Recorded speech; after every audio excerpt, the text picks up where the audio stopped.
Okay guys, here I am in our ERP software and I'm entering a invoice. Now this is an invoice from a supplier to us. So we enter these invoices so that we can pay them.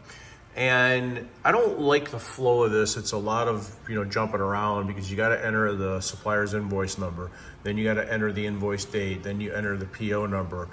There's not a perfect order with this, and then what you do is you click add from, and it pulls everything from the PO into this to populate it, but it's kind of zigzagging around. Now, the software has these groups, and you see there's a minus there, meaning that that's open. If I click that, it'll close that grouping. There is some benefit of that in the software in some cases, but I think they've kind of done that a bunch redundantly, and it just adds another line and more information that's really not adding value in this particular case.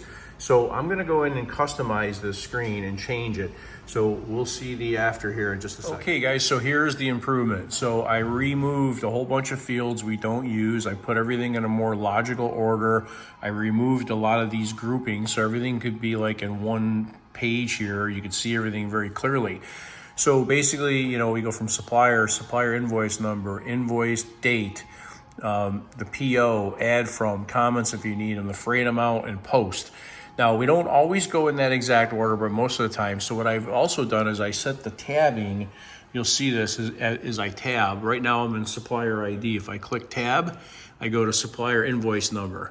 Then I go to invoice date. Then I go to due date. Then I go to PO, add from, comments if need, freight amount, post now. So that's the workflow, and you can do it all with the tabs. So in the system, you can customize all this. But here we are, making improvements in the shop and in the office and in their ERP. Very simple improvement to make, makes the workflow much better. Thanks for watching.